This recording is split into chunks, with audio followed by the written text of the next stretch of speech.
नमस्कार, स्वदेश न्यूज देख रहे हैं आप। मैं हूं आपके साथ अभिजीत तिवारी। डिजिटल शिक्षा को मिली रफ्तार, कॉलेजों में तकनीकी सुविधाओं का विस्तार। मध्य प्रदेश के उच्च शिक्षा संस्थानों में अब आधुनिक तकनीक के साथ युवाओं का भविष्य गढ़ने की तैयारी को गति मिली है।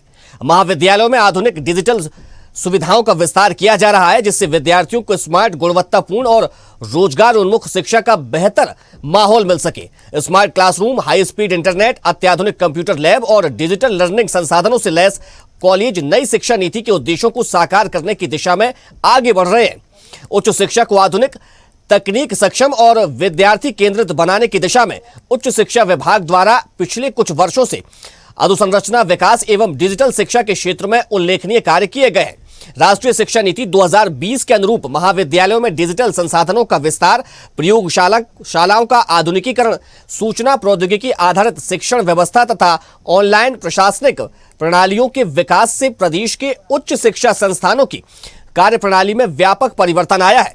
विश्व बैंक वित्त पोषित मध्य प्रदेश उच्च शिक्षा गुणवत्ता उन्नयन परियोजना सहित विभिन्न योजनाओं के माध्यम से digital studio, high speed internet, virtual smart class, आधुनिक कंप्यूटर लैब, ई बुक्स तथा अन्य डिजिटल सुविधाओं का विस्तार किया गया है, जिससे विद्यार्थियों को गुणवत्तापूर्ण एवं आधुनिक शिक्षण वातावरण उपलब्ध हो रहा है। इससे विद्यार्थियों को डिजिटल तकनीक, ऑनलाइन अध्ययन, प्रायोगिक प्रशिक्षण और विभिन्न कौशल आधारित गतिविधियों का बेहतर अवसर मिल रहा है। सूचना प्रौद्योगिकी आधारित शिक्षण सुविधाओं के विस्तार से प्रदेश के महाविद्यालयों में गुणवत्तापूर्ण शिक्षा का नया वातावरण विकसित हुआ है।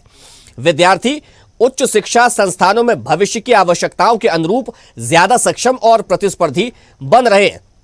कुल मिलाकर मध्य प्रदेश के छात्रों को बेहतर शिक्षा मिले, महाविद्यालयों में डिजिटल लाइब्रेरी हो, वहां पर स्मार्ट क्लासेस हो, हाई स्पीड इंटरनेट मिले, जिसके माध्यम से और अच्छी जो शिक्षा है वो दी जा सके छात्रों को। तो महाविद्यालय के छात्रों को यानी कि उच्च शिक्षा में तमाम वो सुविधाएं मुहैया मध्य प्रदेश की सरकार करा रही है, जिससे जो छात्र हैं वो बेहतर तरीके से अपनी पढ़ाई कर सके और जो देश और प्रदेश का जो भविष्य है उसको संवारने के लिए वे पूरी ताकत, पूरी मेहनत के साथ काम करें। तो विद्यार्थी विभिन्न विषयों के विशेषज्ञों से व्याख्यान में सीधे जुड़ रहे हैं। वहीं प्रदेश के 10 शासकीय महाविद्यालयों में अत्याधुनिक डिजिटल स्टूडियो स्थापित किए गए। तो साथ ही विषय विशेषज्ञों द्वारा विभिन्न विषयों का ई कंटेंट तैयार किया जा रहा है। साथ ही रिकॉर्डिंग, एडिटिंग, डिजिटल आधुनिक सुविधाएं तैयार की जा रही हैं। इसका अध्ययन कराया जा रहा है। अध्ययन सामग्री का उपयोग ऑनलाइन शिक्षण, गुणवत्तापूर्ण शैक्षणिक संसाधन और विद्यार्थियों को विषय विशेषज्ञों के व्याख्यान, डिजिटल सामग्री का लाभ मिल रहा है। तो स्मार्ट क्लासरूम, डिजिटल लर्निंग और ये तमाम वो शिक्षा के तरीका है जिनसे छात्रों को जोड़ा जा रहा है। और विशेष तौर पर कॉलेजों में अब ऐसी शिक्षा मुहैया कराई जा रही है ताकि उनकी जो लर्निंग है उसको आसान बनाया जा सके और कौशल आधारित छात्र वहां पर बनाया जा सके। तो मध्य प्रदेश के कॉलेजों में शिक्षा की जो पद्धति है उसमें सुधार किया जा रहा है और बेहतर शिक्षा मुहैया कराई जा रही है, उसको तकनीक से जोड़ा जा रहा है। चलिए इसी विषय पर करेंगे चर्चा, लेकिन उससे पहले परिचय करवा देते अपने मेहमानों से। हमारे साथ वरिष्ठ पत्रकार भूपेंद्र सुलेरी जी जुड़ गए, आपका बहुत स्वागत है। साथ ही पूर्व कुलपति महर्षि महेश योगी वैदिक विश्वविद्यालय प्रोफेसर भुवनेश शर्मा जी जुड़ गए, आपका भी बहुत स्वागत है। चर्चा की शुरुआत में भुवनेश जी से करूंगा। भुवनेश जी, जो तकनीक के साथ अब कॉलेजों में बच्चों को पढ़ाई कराई जा रही है उसका कैसे लाभ मिल रहा है, किस तरीके से देखते हैं आप इसे? अपना शासन सभी महाविद्यालयों में इंटरनेट की सुविधा और स्मार्ट क्लास ये सब उपलब्ध करा है। तो आज व्यक्ति जो है पूरे विश्व से जुड़ गया है, और जब पूरे विश्व से जुड़ गया है तो कोई भी ज्ञान at the finger of tips है, मतलब हर व्यक्ति पूर्ण ज्ञान उसके लिए उपलब्ध है। अब ये उस पर निर्भर करता है कि वो उसका कितना प्रयोग करके अपना लाभ लेता है, और उसके लिए हम निश्चित रूप से कहेंगे कि शासन का प्रयास बहुत सराहनीय है। लेकिन साथ ही साथ जो मनुष्य की चेतना है, यदि चेतना का भी साथ में विकास हो, क्योंकि राष्ट्रीय शिक्षा नीति कहती है कि ज्ञान जो है वो लर्नर सेंटर्ड होना चाहिए, तो सबसे पहले हमको लर्नर की क्षमता को भी साथ में विकास करना चाहिए। और क्योंकि आजकल जो भारत का अपना सनातन ज्ञान है उसका ये निश्चित हो गया है वैज्ञानिक प्रयोगों से कि जो भावातीत ध्यान की एक विधि है जो पूज्य महर्षि महेश योगी जी ने दी है, उससे व्यक्ति की चेतना का विकास होता है। क्योंकि देखिए, अगर कोई आदमी सीमित चेतना से किसी चीज को देख रहा है तो वो उन संसाधनों का उतना प्रयोग नहीं कर पाएगा। लेकिन यदि उसकी व्यापक चेतना है, तो व्यापक चेतना से जब वो किसी चीज को देखेंगे तो उससे अधिक ज्ञान होगा। जैसे तो क्या शिक्षक यदि तकनीक से क्लास में चेतना पढ़ा रहे हैं, बढ़ाई जा रही है? हाँ, मतलब दोनों तकनीक चाहिए, बाहरी तकनीक भी चाहिए और अपनी चेतना की तकनीक भी चाहिए, तब छात्र को पूर्ण ज्ञान होगा। क्योंकि जैसे अगर शिक्षक अपना क्लास में पढ़ाते हैं और अगर चेतना में अपने जो विद्यार्थी है उसकी चेतना में यदि तनाव है, उसकी चेतना में यदि कहना चाहिए मन उसका निर्मल नहीं है, तो पूरी अलर्टनेस नहीं है, तो क्या होगा, ये शिक्षक तो अपनी तरफ से पूरा ज्ञान देंगे या सारा ज्ञान अपना इंटरनेट पे उपलब्ध तो है, लेकिन हम उसका प्रॉपर उपयोग नहीं कर पाएंगे। हम तो ये कहा करते हैं कि भारत में जो अपने विद्यार्थी हैं उन सबका मस्तिष्क जो है वो कॉस्मिक कंप्यूटर है, और अपना जो भारत का योग का विधान है, योग और भावातीत ध्यान के द्वारा जो कॉस्मिक कंप्यूटर है वो प्रॉपर प्रोग्राम होता है। क्योंकि स्थिति क्या हो गई है कि अपने यहाँ जितने, जैसे कहते हैं संत कबीर दास जी ने कहते हैं कि मसी कागज तो छुए नहीं, कलम गही नहीं हाथ, मतलब उन्होंने लिटरेरी जादू पढ़ाई नहीं की, लेकिन फिर भी उनकी चेतना पर आज अपने विशेषज्ञ जो हैं वो शोध कर रहे हैं। तो उसी तरह से यदि हमारी चेतना निर्मल होगी तो जो सारे संसाधन हमको उपलब्ध शासन करा रहा है उसका हम पूर्ण लाभ ले पाएंगे।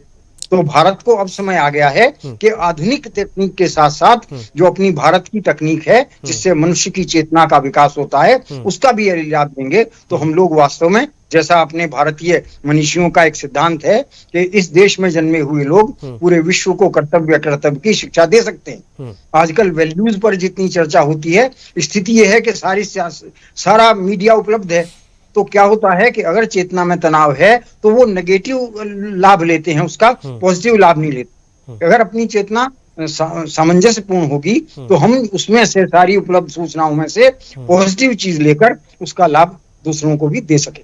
बड़ी तो अच्छी हमारा तो यही कहना है कि बहुत अच्छा है, शासन बहुत अपना प्रयास कर रहा है कि विद्यार्थियों के लिए सभी साधन उपलब्ध हों, उसमें ये साधन भी जो अपना भावातीत ध्यान और योग का अभ्यास है उसको भी शिक्षा में मूल्यों को बढ़ाने के लिए और चेतना के विकास के लिए कंपलसरी होना चाहिए। बिल्कुल भूपेंद्र जी, बड़ी अच्छी बात कही भुवनेश जी ने कि जब आंतरिक जो चेतना है हमारी आधुनिक तकनीक के साथ जुड़ेगी तो जो शिक्षा हम मुहैया कराना चाह रहे हैं, जैसा हम चाह रहे हैं कि हमारे छात्र बने, बेहतर भविष्य उनका रहे और फिर वे इस समाज में भी वही भागीदारी अपनी निभाएं, तो दोनों का समन्वय होना बड़ा जरूरी है। भूपेंद्र जी। जी देखिए, निश्चित रूप से देखिए क्या है, शुद्धिकरण की जो चेतना है, अवचेतना हो चाहे वो आंतरिक चेतना हो, बाह्य चेतना, जब तक सामंजस्य नहीं होगा उसमें तो उसकी क्या है, वो जो अभी पूर्व कुलपति ने जिस चेतना की बात की, वो चेतना वो क्या है, हमारी सनातनी की पद्धति के अनुसार है, वो दिनचर्या के अनुसार है। लेकिन आज का जीवन दिनचर्या कैसी हो गई है, आज की पद्धति क्या हो गई, तो ये विगलित बातें हो गई हैं। तो ये निश्चित रूप से प्रमाणिक बातें हैं, वैज्ञानिक हैं और आध्यात्मिक समावेशी हैं। लेकिन साथ साथ जब डिजिटाइजेशन जिस तरह से होता है और 36 साल बाद नेप 2020 नई शिक्षा नीति लागू की गई और नई शिक्षा नीति के तहत केंद्र सरकार ने विभिन्न आयामों में जिस तरह से संशोधन किया और डिजिटाइजेशन के तहत नवीन पाठ्यक्रमों को ऑनलाइन पाठ्यक्रम किया, जिस तरह से हम देख सकते हैं कि भारत में जिस तरह से पहले आईआईटी थे, आईआईटी को बढ़ा के उन्होंने 17 आईआईटी किए, एम्स किए, लेकिन आईआईटी में एक लिमिटेड सीटें थी और इनकी वैश्विक रूप से पहचान थी। इसको मोशन के लिए उन्होंने डिजिटाइजेशन किए, ऑनलाइन कोर्सेज किए, जिसके कारण जो लोग मेन एग्जाम में आज क्वालिफाइड हो सकते हैं वो आईआईटी, आईआईएम जैसे, आईआईएससी जैसे इंस्टीट्यूटों से शिक्षा प्राप्त कर सकते हैं। उसी के तहत नेप 2020 नई शिक्षा नीति के तहत जिस तरह से मुख्य विषय हैं, प्रारंभिक विषय हैं और वैकल्पिक विषय हैं, और उन विषयों का जो चयन हुआ है उन विषयों के अनुरूप और डिजिटाइजेशन को प्राथमिकता दी गई है। और जिस तरह से आपके ब्रीफ में कहा है कि 10 महाविद्यालयों में डिजिटल स्टूडियो बनाए जाएंगे, 200 महाविद्यालयों में हाई स्पीड इंटरनेट होगा और 200 महाविद्यालयों में वर्चुअल क्लासें होंगी और आधुनिक लैब 123 और 100 अन्य विश्वविद्यालय कार्य प्रगति पर है और साथ साथ 8 विश्वविद्यालयों को भी इन कंटेंट में जोड़ा गया है। तो मेरा मानना है कि जिस तरह से बिल्डिंग बनेगी, प्रयोगशालाएं बनेगी, कंप्यूटर लैब बनेंगे, उनमें डिजिटल रूप से जो कक्षाएं बनेंगी, जो पाठ्यक्रम बनेगा, तो इन संसाधनों की उपलब्धता तो पर्याप्त होनी चाहिए, इसमें कोई शक नहीं है, क्योंकि हम टेक्नोलॉजी के साथ साथ और इन संसाधनों को वास्तविक उपयोग की सीमा तक वो आगे तक बढ़ाएं, लेकिन डिजिटल सुविधाओं को उपयोग शिक्षित तक पहुंच सके। सबसे महत्वपूर्ण बिंदु ये है, ये सारी चीजें जो हो रही हैं तो वहां तक जो शिक्षार्थी है और जो शिक्षक है, जो उसके डिजिटाइजेशन की गुणवत्ता, जो कनेक्टिविटी कर रहा है, क्या वो पर्याप्त संसाधन है और वो क्या उनकी जो उपकरणों को रख रखाव उनको सुनिश्चित करना, इंटरनेट की ग्रामीण क्षेत्रों में कनेक्टिविटी सही तरीके से है। ये बहुत सी चीजें हैं, क्योंकि मैंने बहुत बार देखा है कि नई चीजें आती हैं और वो कुछ दिनों बाद वो खराब हो जाती है और फिर वो पुराने ढर्रे पे आ जाते हैं। इन सब चीजों के लिए, क्योंकि हम देखते हैं कि जब हायर एजुकेशन का जिस तरह से व्यापीकरण हुआ था, उसमें एक आया था कि हर स्टेट में एक ओपन यूनिवर्सिटी खुलेगी। तो जैसे मध्य प्रदेश में जो यूनिवर्सिटी है, अदर स्टेट में जिस तरह से है, तो लेकिन उसका जो डिजिटाइजेशन जिस तरह से होना था, क्योंकि ऑनलाइन लर्निंग थी, तो वो कहीं कहीं रह गई थी। उसके लिए मेरा ये मानना है कि ये सब चीज आवश्यक है, लेकिन क्या इसके लिए संसाधन है, मैन पावर है, आप रख रखाव के लिए क्या पैसा रख रहे हैं और उसकी जिम्मेदारी तय कर रहे हैं? क्योंकि आप देखे होंगे कि अटेंडेंस को आप डिजिटाइजेशन करते हैं, कुछ चीजों को लोग तुरंत खराब कर देते हैं, इंटरनेट हो जिस तरह से। तो ये क्योंकि बहुत बड़ी योजना है, इसमें बात नहीं, ई कंटेंट तैयार करना। लेकिन सरकार जब कोई योजना लाती है तो उसके पीछे पहले पूरी स्टडी भी करती है, उसको लेकर तैयारी भी तो की जाती है, एक पूरा रोड मैप बनाया जाता है, एक वहां पर एक पूरा नक्शा तैयार किया जाता है उस काम को लेकर। बिल्कुल किया जाता है रोड मैप, लेकिन सरकारी योजनाओं को अमली जामा पहनाना ही तो सबसे महत्वपूर्ण चीज है। वो तो सारे रोड मैप बना देते हैं, आप देखते नहीं है। ट्रांसपोर्टेशन में मध्य प्रदेश एमपीआरडीसी थी, ट्रांसपोर्ट था, वो बंद हो गया। क्यों हो गया? उसका कारण यही था। तो ये सारी चीजें, मेरा ये कहना नहीं है, सरकार के अच्छे प्रयास हैं, क्योंकि हम टेक्निक के साथ जब तक नहीं चलेंगे। आप देखिए ना, कोरोना के टाइम पे डिजिटल जो एजुकेशन का जो फिजिक्स वाला ने जिस तरह से आप छोटे से पैकेज में 5 और 7 हजार रुपए में घर घर तक पहुंचाए, और उससे बच्चे आगे तक निकले, आईआईटी में निकले हैं, आईआईएम में निकले हैं, नीट के एग्जाम में निकले और विभिन्न परीक्षाओं में निकले। तो ये अब क्योंकि बहुत आवश्यक है। अच्छा भूपेंद्र जी, जो सिर्फ किताबी ज्ञान से अगर उनको विजुअल के माध्यम से पढ़ाया जाएगा, उनको स्मार्ट तरीके से शिक्षा दी जाएगी, तो क्या लगता है कितना असर उनकी शिक्षा पर पड़ेगा और उसके कितने सकारात्मक परिणाम हमें भविष्य में देखने को मिलेंगे? देखिए, ये जो 21वीं सदी है वो इंटरनेट की सदी है। आज हम भी वर्चुअल के माध्यम से जुड़े हुए हैं आपसे भी। तो ये देखिए, ये विज्ञान के चमत्कार हैं और इनके साथ में ज्ञान का विस्तारीकरण हो रहा है और वैश्वीकरण भी हो रहा है। साथ साथ हम चाहे वो अमेरिका से अगर एजुकेशन लेना चाहते हैं या कोई भी चीज लेना चाहते हैं तो वो हम परोक्ष रूप से ले सकते। ये बहुत बड़ी क्रांति है इस तरह से, इसी को शिक्षा में इंप्लीमेशन किया जा रहा है और ये भी एक बहुत बड़ी, लेकिन उसके लिए चलाने वाले शिक्षक तो होंगे, उसकी चलाने वाले जो ऑपरेटर हैं वो तो होंगे, कंप्यूटर लैब को रख रखाव के लिए वो तो होंगे। आपके मानव संसाधन का आपके यहाँ हायर एजुकेशन में लगभग महाविद्यालय मध्य प्रदेश में लगभग 1000 से ऊपर है। उन महाविद्यालयों में आपने कुछ, ठीक है ये प्रोजेक्ट है, पायलट प्रोजेक्ट है, कुछ में आता है फिर उसके बाद कुछ में जाता है, ठीक है, लेकिन जब तक जाएगा तो उसके मानव संसाधन के हम देखते हैं रेगुलर फैकल्टी ही नहीं है कई जगह। तो मेरा ये कहना है कि इसके लिए फैकल्टी जब तक निश्चित वेतनमान या उसको जो वर्तमान में जो वेतनमान है उसके तहत नहीं मिलेगा, आप संविदा आउटसोर्स की तरफ से रखेंगे तो आप देखते हैं उसकी तरफ से उसका काम भी होता है। तो ये भी साथ साथ मानव संसाधन का भी उपयोग उसके साथ होना चाहिए, क्योंकि जब जो टेक्नोलॉजी है वो बिना मानव संसाधन के बिना बिल्कुल निश्चित तौर पर देखिए आपकी चिंता भी लाजमी है।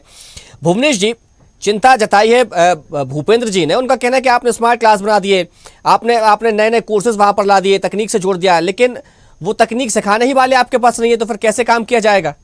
निश्चित रूप से दोनों चीजें आवश्यक हैं। जैसा डॉक्टर भूपेंद्र जी ने कहा कि उनको संसाधन तो उपलब्ध हैं, लेकिन उन संसाधनों का प्रयोग इस तरह से वो करेंगे, वो भी छात्रों की अवेयरनेस में आना चाहिए और मीडिया के माध्यम से छात्रों में इसके बारे में अवेयरनेस बढ़ानी चाहिए, क्योंकि बहुत सी सुविधाएं तो प्रदान की जाती हैं लेकिन लोगों को मालूम ही नहीं होता, छात्रों को, कि ये सब सुविधाएं उपलब्ध हैं।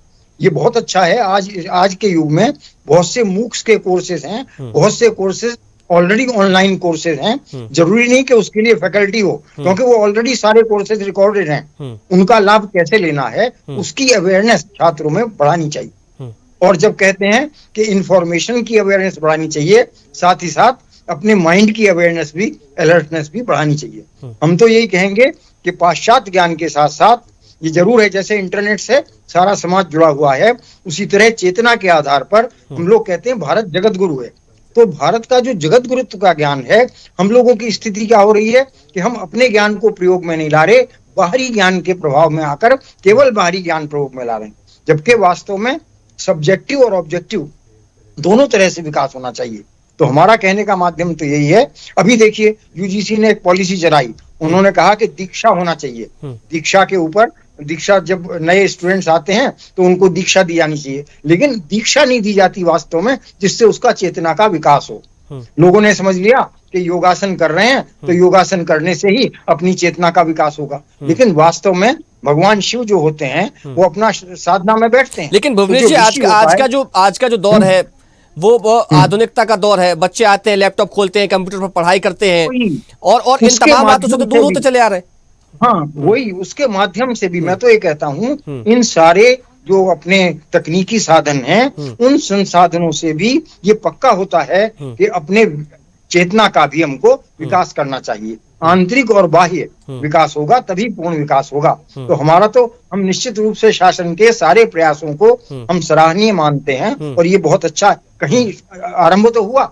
शिक्षा में सुधार होगा, इससे शिक्षा में सुधार होगा। पहली बार शिक्षा में देखिए राष्ट्रीय शिक्षा नीति आई, उसमें मल्टी डिसिप्लिनरी एजुकेशन की बात की गई और जितने ऑब्जेक्टिव्स हैं, निश्चित रूप से राष्ट्रीय शिक्षा नीति के ऑब्जेक्टिव्स बहुत महान हैं, लेकिन जैसे उसमें कहा राष्ट्रीय शिक्षा नीति कहती है कि हरेक के मस्तिष्क का पूर्ण विकास करें। तो मस्तिष्क का पूर्ण विकास केवल बाहरी ज्ञान से नहीं होता, वो चेतना के ज्ञान से होता है। तो हमने तो ये देखा है, हमके जितने भी ये राष्ट्रीय शिक्षा नीति के अपने ऑब्जेक्टिव हैं, वो सारे अपने भारत का जो जगत रूप का ज्ञान है, भावातीत ध्यान है, ट्रांसेंडेंटल मेडिटेशन, इसके द्वारा वो सहज ही प्राप्त किया जा सकता है। जैसे इंटरनेट सहज है, हमने एक कोई क्लिक किया और तुरंत हम लोग ज्वाइन हो गए। उसी तरह से अगर हम अपनी चेतना को उस स्तर पर ले जाएं जिसको आधुनिक विज्ञान ने कहा है, वो यूनिफाइड फील्ड। अच्छा भुवनेश जी, मैं आपकी बात को आगे बढ़ाऊंगा। आजकल हम देखते हैं, डिजिटल की तो हम बात करते हैं, हम तकनीक की बात करते हैं, लेकिन हमारा जो मस्तिष्क है वो संकुचित होता चला जा रहा है। हमें कोई भी परेशानी होती है तो पहले हम रखते थे, उसको याद करते थे, स्मरण में रहता था, लेकिन अब हम सीधा उसको सर्च कर लेते हैं। तो वो जो रटने की जो क्षमता थी, जो दिमाग में बैठाने की क्षमता थी, क्या वो अब कम होती चली जा रही है? नो डाउट, हम एआई के और इसके पराधीन होते जा रहे हैं। और वास्तव में जो व्यक्ति कहना चाहता है, आजकल एआई से आप ट्रांसलेशन कर लीजिए, लेकिन वो जो ट्रांसलेशन होगा और जो वास्तव में व्यक्ति कहना चाहता है उसमें फर्क हो जाएगा। तो यही हमने कहा कि यदि चेतना विकसित होगी, एक बड़ा अच्छा एक साइंटिफिक प्रयोग है। क्या साइंटिफिक प्रयोग है कि देखा क्या कि अगर हम 20 मिनट भावातीत ध्यान करते हैं तो on one hand the concentration becomes better, but simultaneously the comprehension also is better. मतलब हमारी समन्वय शक्ति जो है वो भी बढ़ती है। तो जब समन्वय शक्ति अच्छी होगी तो हम अपने संसाधनों का अधिक उपयोग कर पाएंगे। तो आपने बहुत ठीक कहा कि उनका जो उपयोग करने के लिए हमको वैल्यूज बढ़ाएं, ऐसी अपने आप अच्छी वैल्यूज आए, ऐसा करना होगा। उसके साथ दोनों अपने भारत के ज्ञान को, जो कि वो सुप्रीम टेक्नोलॉजी है, हम कहा करते हैं आजकल पुश बटन टेक्नोलॉजी है, लेकिन इसमें क्या है, you have not even to push a button, हमको बटन भी नहीं दबाना, लेकिन हमारी चेतना जागृत होगी तो हम जो भी काम करेंगे वो सहज स्वाभाविक रूप से प्रकृति के नियम के अनुसार होगा। इसलिए भारत जगत गुरु है और इस ज्ञान को हमको प्रयोग में लाना चाहिए। हम अपना ज्ञान प्रयोग में लाएं और फिर हम भौतिक रूप से विकास करें। कहते हैं योगा कर्मसु कौशलम, तो स्किल डेवलपमेंट करना चाहते हैं, स्किल डेवलपमेंट कहाँ से होगा? हर व्यक्ति को भगवान ने कोई अच्छा स्किल दिया है, लेकिन जब वो योग में स्थित होगा, स्व में स्थित होगा, तो जो भी काम वो करेगा उससे कर्म में कुशलता आएगी। तो जो स्किल भी वो व्यक्ति लेगा, अपना कोई भी प्रोफेशनल स्किल, उसमें वो ज्यादा पारंगत होगा यदि साथ ही साथ उसके मस्तिष्क का विकास होता है। तो जो लर्नर सेंटर्ड है उसमें लर्नर को देखना होगा कि हम लर्नर का विकास कैसे करें, full development of mental potential, मस्तिष्क का पूर्ण विकास कैसे करें। हम हमेशा, जितनी महर्षि जी भी स्वयं महर्षि महेश योगी जी, वो हमेशा लेटेस्ट टेक्नोलॉजी को प्रयोग में लाते थे, लेकिन उस सारी टेक्नोलॉजी को प्रयोग में लाने वाला जो व्यक्ति है उसकी चेतना कितनी जागृत है, उसी न्यूक्लियर पोटेंशियल का हम डिवास्टेशन के लिए वो कर सकते हैं, उसी का कंस्ट्रक्शन के लिए। तो जिससे अगर अपनी चेतना अच्छी है, निर्मल है, तो उससे हम जो भी कार्य करेंगे वो अपने लिए, परिवार के और सौर समाज के लिए, वातावरण के लिए अच्छा। नहीं तो कितनी ट्रेनिंग दे दीजिए, कितने सब्जेक्ट्स पढ़ा दीजिए, सारे साधन उपलब्ध करा दीजिए, जब तक चेतना निर्मल नहीं होगी तब तक वो उसका पूरा लाभ नहीं होगा। भारत को तो और वो उतनी सहजता से उसको चीजें समझने में भी काम आएगा। एग्जैक्टली हम वैल्यूज पर कितने भी लेक्चर दे दें, लेकिन जब तक वो वैल्यूज अपनी चेतना में इम्बाइब नहीं होती। कैसी वैल्यूज हैं? एक बहुत अच्छा उदाहरण हम दिया करते हैं। देखिए, आधुनिक विज्ञान ने क्या बताया कि जब क्रिया को कम करते हैं तो सामंजस्य बढ़ता है। तो भावातीत ध्यान में, योग में क्या करते हैं? क्रिया को कम करने से मस्तिष्क में सामंजस्य बढ़ता है, तो एक व्यक्ति ज्यादा ऑर्डरली बनता है। और उसी चीज को हमारे यहाँ रामचरितमानस में भगवान राम ने लक्ष्मण से कहा कि रघुवंश कर सहज स्वभाव, मन कुपंथ पग धरे निगाओ। मन ही ऐसा होगा जो गलत रास्ते पर नहीं चलेगा। आप देखिए आजकल जेनजी के नाम पर कितनी दूषित विचार व्यक्तियों में आ गए। तो इसका मतलब कहीं शिक्षा में कोई कमी है, और वो कमी क्या है कि हम उनको भारत का जो जगत गुरुत्व का ज्ञान है वो नहीं दे रहे। दीक्षा दे रहे हैं, लेकिन दीक्षा में वो विधान नहीं सिखा रहे कि जिसके माध्यम से, ठीक है, यानी कि ये सीधे तौर पर कहना ये है कि आप उनको बेहतर तकनीक से शिक्षा दीजिए, लेकिन जो हमारे संस्कार हैं उनको संस्कारवान भी बनाइए, और फिर उस तकनीक के साथ जोड़ेंगे तो ये और एक भविष्य के लिए उनके बेहतर होगा। और ना सिर्फ शिक्षा उनको मिलेगी बल्कि एक व्यक्तित्व का निर्माण होगा और बेहतर भविष्य वहां पर गढ़ा जाएगा, संस्कारवान व्यक्ति का निर्माण होगा। ठीक है भूपेंद्र जी, मध्य प्रदेश सरकार के इन प्रयासों को आप कैसे देख रहे हैं, क्या कहेंगे? देखिए, प्रयास तो निश्चित रूप से सराहनीय है, इसमें कोई दो मत नहीं है, लेकिन बस उसके साथ साथ हमको कुछ उसका माइनस प्लस भी देखना है। उच्च शिक्षा का डिजिटल उपयोग सीमित न रह पाए, उसको रोजगार मुक्त भी बनाए साथ साथ, और उद्योगों की आवश्यकता के अनुसार उसमें जो कौशल है, जो स्किल है, इंटर्नशिप है, जो नई शिक्षा नीति पे है, स्टार्टअप संस्कृति हो, और एआई, आर्टिफिशियल इंटेलिजेंसी और साइबर सिक्योरिटी और डेटा साइंस जैसे उभरती तकनीकों को भी पाठ्यक्रम में शामिल किया जाए। क्योंकि आज जितना डिजिटल हो रहा है, अगर आप साइबर और एआई और डेटा साइंस को नहीं, व्यक्ति को मौलिक थोड़ा ज्ञान होना चाहिए। देखिए, बात यहाँ ये है कि पहले की जो जिस तरह से बात जो अभी ये प्रोफेसर साहब कह रहे थे, वो निश्चित रूप से सारगर्भित बात है और बड़ी प्रमाणिक है, लेकिन क्या है, जब गुरु के में ही गुरु का तत्व नहीं रह गया तो शिष्य में शिष्य का तत्व कहां से आ पाएगा? बात यहाँ ये है, वो मुख्य रूप से हम अच्छी बात बोलना जरूर चाहते हैं लेकिन जीवन में नहीं उतारना चाहते। निश्चित रूप से बात यहाँ ही रह गई है। तो ये सब जब तक ये प्रमाणिक नहीं होगी तो हम कहां से न विश्व गुरु न विश्व मार्गदर्शन कर पाएंगे। बात अच्छी जरूर हो जाएगी, लेकिन बेईमानी यहां हो जाती है कि वो तत्व, जो मूल तत्व है, उसको हम छोड़ रहे हैं। आपने बहुत अच्छा कहा, ये आपने बहुत अच्छा कहा कि जो गुरु है, तो गुरु क्या है? सबसे बड़ी गुरु प्रकृति है। तो हम लोग क्या कहते हैं कि जब मन शांत होता है तो प्रकृति के नियम उसमें जागृत होते हैं, सहज स्वाभाविक रूप से हमारे विचार अच्छे होते हैं। सबसे बड़ी जो गुरु है वो प्रकृति ही है। हमको क्या करना होगा? अपनी स्व से जुड़ना होगा। इसीलिए हमारे यहाँ कहते हैं स्वधर्मम निधनम क्षयम, मतलब अपनी शांतता में, अपने स्व में स्थित हो। तो क्या होगा? जब हम स्वधर्म का पालन करेंगे तो निश्चित रूप से प्रकृति हमको, सबसे बड़ी गाइड तो प्रकृति है। तो भावातीत ध्यान जो हम योग की विधि बता रहे हैं, उसमें क्या होता है? मन अपना प्रकृति से जुड़ता है, शांत अवस्था से जुड़ता है। वो प्रोफेसर साहब जी, प्रकृति का ही तो पर्याय है ईश्वरत्व है, और जो प्रकृति के निकट हो जाएगा तो उसकी चेतना और चेतना दोनों ही समागम हो जाएंगे। उसमें जो दूरी रहेगी वो समापित हो जाएगी, और वो जो प्रकृति का मूल तत्व है ना, जो ज्ञान का तत्व है, वो आ जाएगा। वो जो वसुधैव कुटुंबकम और सब जन सुखाय वाली जो कृपया है, वो अपने आप जागृत हो जाएगी। लेकिन बात यही वही है कि व्यवहारिक रूप से कहाँ है, विलुप्त तो हो रही है ये चीजें, और विलुप्त हो रही है। मैं आपको बताऊं, मैं आपको बहुत अच्छी तरह से जानता हूं आप संस्कृत भारती से जुड़े रहे और आप विभिन्न, तो लेकिन बात यह है कि लेकिन जो हम इस पीढ़ी में देख रहे हैं तो हम कुछ देना ही नहीं चाहते। जब टेक्नोलॉजी का ट्रांसफॉर्मेशन ही नहीं होगा तो हम उससे लेने की अपेक्षा क्यों रख रहे हैं? ये भी एक बेईमानी है। तो ये जो संसाधन जिस तरह से है, तो इन सब का डिजिटाइजेशन होने के साथ साथ अन्य चीजों पे भी ध्यान होना चाहिए। बिल्कुल सही बात है कि व्यक्ति को अपनी मातृभूमि, अपने परिवार और अपनी संस्कृति का संरक्षण तो करना ही चाहिए, भले चाहे कितना भी कुछ हो जाए। तो वो जो है, अब गुरु, आपने जो दीक्षा वाली बात बोली, अब दीक्षा तो बड़ी बेईमानी हो गई है भाई साहब, अब तो रह ही नहीं गई गुरु जी की। लेकिन तो fortunately Maharishi ji has got it very systematically scientifically prove that this is a technique nowadays, this is the modern, आज का जो विद्या है वो टेक्निक का है, तो ये भी एक टेक्निक है जी। महेश जी की बात बिल्कुल सही है, लेकिन हमारा हमेशा विश्वास रहा है कि हमारे 100 किलोमीटर पे हमेशा एक ऋषि जो कि एक मार्ग प्रदर्शक और धर्म प्रदर्शक, यानी कि अगर हम आधुनिक शिक्षा की बात करते हैं, हम तकनीक की बात करते हैं, तो हमें अपने संस्कारों पर, अपनी जड़ों पर भी ध्यान देना होगा, और उसके साथ ही हमें ये तमाम शिक्षा की ओर आगे बढ़ना पड़ेगा। इस चर्चा को यही विराम देना पड़ेगा, समय हो गया है। हमारे साथ जुड़ने के लिए प्रोफेसर भुवनेश शर्मा जी आपका बहुत शुक्रिया, और भूपेंद्र जी आपका भी बहुत धन्यवाद।